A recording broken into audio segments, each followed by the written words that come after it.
Hey guys, it's me Nesha, and I'm coming to you with a sickle cell video with my sister Shena. A long time ago, a year ago, I did like a real quick video and showed you guys her when I was showing you my high puff. But this is the sister that has the sickle cell disease, just like me. And I did a video talking about her having it by myself, but I thought it would be even better if she talked with me. So we don't really have a set amount of questions or anything like that. You guys didn't give questions, so we just gonna talk about it. So I'm 28, she's 27. I have 2 kids. I have 1. I'm married. I'm married. So we both are married. Let me see what else. We both knew we had sickle cell since birth. We both have the same type of sickle cell. We have sickle cell anemia disease, SC, which is the second worst. Now, some things that are different about us. When we were little, I was really skinny and looked malnourished from my sickle cell. She didn't. Oh yeah, I always had weight. Yeah, she looked healthy. Like, I looked like I was sick when I was little, and she was sick, but I didn't look sick. Yeah, right. I looked like I was the oldest. Yeah, she used to look like they think she was the oldest. Like, even now she's taller than me. When we were kids, we used to both be sick. We'd be sick at the same time, all the time. We had chicken pox together, sore throats together. Only time that I was sick and she wasn't sick is when my tonsils was acting up. The only one when you had your tonsils taken out. Other than that, we had pneumonia together. Right. We used to get sick at the same time, all the time. We even shared hospital rooms when we were yeah, we used to get to play the video games all day instead of going to school. Right. Still have to take medicine and be in pain. Right. So that I would rather went to school. It was nice to be out of school, but I would have rather went to school instead of being in pain. Right. And the nurses was no better than how they treat you now as an adult. They treated you like that as kids. They were no better. You think so? I had a nurse when I was a kid. You wasn't in the hospital with me. Took my video game because I told her I didn't want to eat the food. I didn't like it. And told me that I couldn't play the video games. I couldn't come out my room to go to the game room, anything. Which hospital? UIC. What was that? I was in 5th, 6th grade? No, I wasn't sick. I called mommy. She left work, came down there, and cursed the nurse out.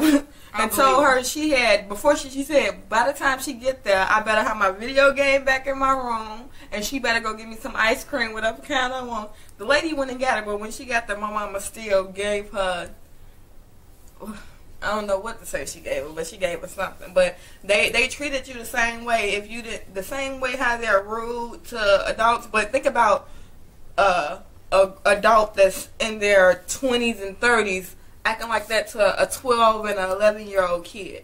And you're 11, so you don't want to talk, especially like how we were raised. You don't want to talk back to an adult, but it got to the point that I'm like, I'm going to call my mama and watch what my mama going to do when she come up here. Right. Yeah. See, you know what? I think when we were in the hospital together, they wouldn't do that because it was, you had the mouth and you told them off. I was quiet. Yeah, see, and then when we would be in the hospital together, my mother would always be there. But if one of us was sick, that means that because it was 3 of us. If one of us was sick, that means it was still 2 kids at home that she had to worry about. So, I'm trying to think what else. Middle school, I wasn't like that, a little sick, but not super duper sick. High school, I had crises, but not that many. I wasn't admitted in the hospital in high school, but she still was sick in high school.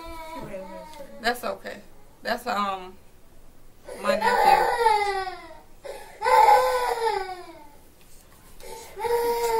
I'm coming back.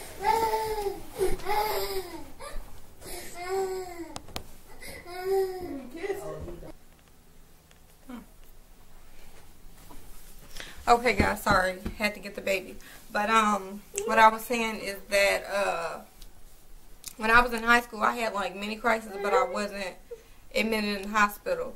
But when you were in high school, yeah, when I was in high school, I was.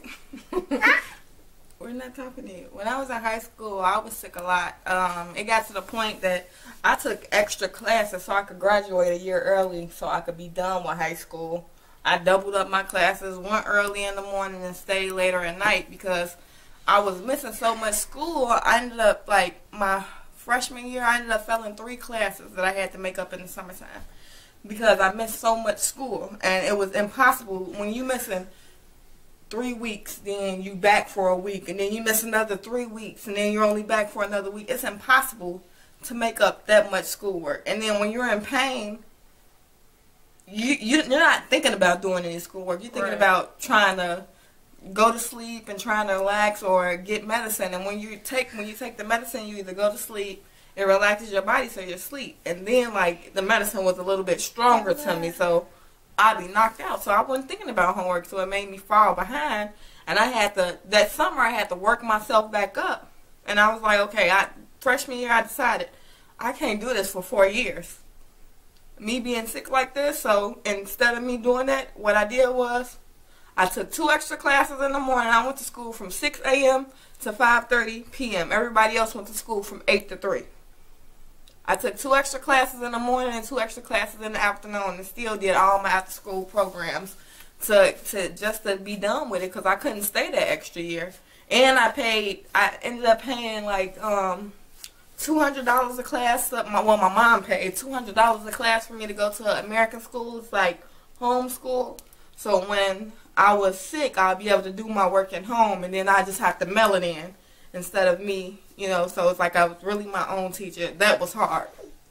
So being sick and then trying to teach yourself, it was real hard. Yeah, so in high school, she was sick, I wasn't. And then right after high school, I got married. And I went, like I always tell you guys, I went 7 years with, like, just regular pains, but no sickle cell crisis, no flare-ups. Had both of my kids, no complications during the pregnancy, no sickle cell problems. They induced me with my daughter because they were afraid that, they didn't know what was going to happen with me going into labor, but I didn't have any complications during the pregnancy, after the pregnancy. I went 7 whole years, but when she was pregnant. Yeah, when I was pregnant, the first time I got pregnant, I ended up having a tubal pregnancy. And that's where the baby is in your tube. It doesn't drop, the egg doesn't drop all the way down. And they actually caught it before, the baby got big enough and it ruptured my tube and they would have to cut my tube off. So I had to get a DNC on that. Then, maybe 4 years later, I got pregnant with twins. And it was real hard with them. I stayed sick. I miscarried my twins at 4.5 months. Well, one died, and the other one was still alive for like maybe 3.5 weeks, and then that one died afterwards.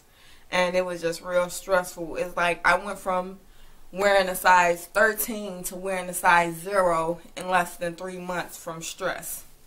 It was real hard. Then, actually, I lost my twins on October the 4th.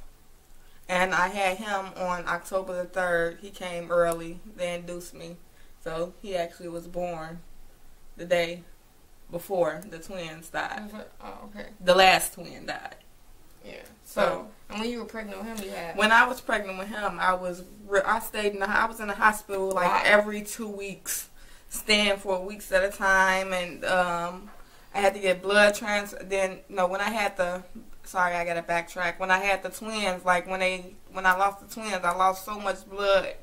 I had to get a blood transfusion, 3.5 pints, I think it was, that they had to give me, and it made me get a something called the anti-E antigen, which it fights off your red blood cells. So it's like I had double fighting with me when I was pregnant with him, and I was in the hospital all the time.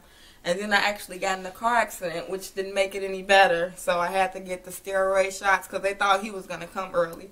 I had to get steroid shots like 4 or 5 times to make his lungs and stuff develop early, just in case if he did come, that he'll be able to survive. They gave me those too just in case because they didn't know. Right. They didn't know. So when my husband was in the military, we were in North Dakota, and there was no black people up there. So nobody. No black people where I was at either. It was no black people up there, but it was nobody had sickle cell up there, and so they didn't know anything. So my doctor was taking every precaution she could. She was doing everything, like putting me on bed rest, giving me the steroid shots, everything that she could. Induced me at 37 weeks, so everything she could, she did. And then, like I said, I went to 7 years, and then what happened with me is I was working, doing the family, the kids, the husband, the business, and one of the kids got strep throat. I got strep throat, and that was like 3 years ago, and ever since then, that's when my sickle cell started flaring up. And the first year that it flared up, it only flared up like 2 or 3 times within that year.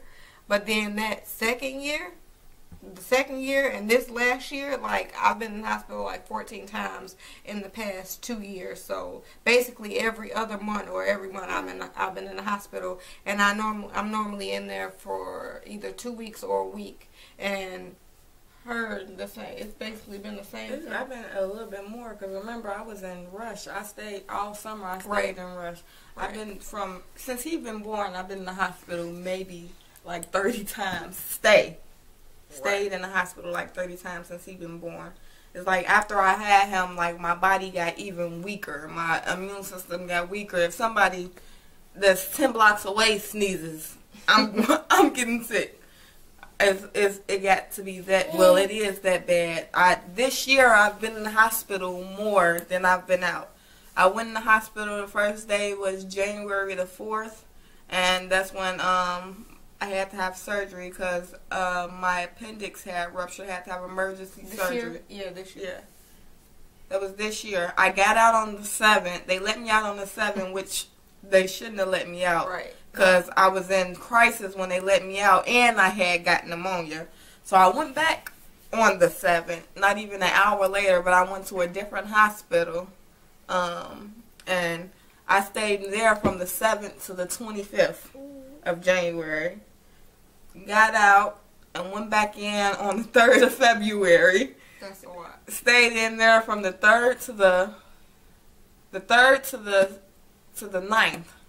Got out, went back in on the 14th, and stayed in from Valentine's Day on to what was you went in Saturday? Before Valentine's Day. I went in the day before Valentine's Day. Yeah. And what was this Saturday that just passed? That's when I just got out. Yeah, this Saturday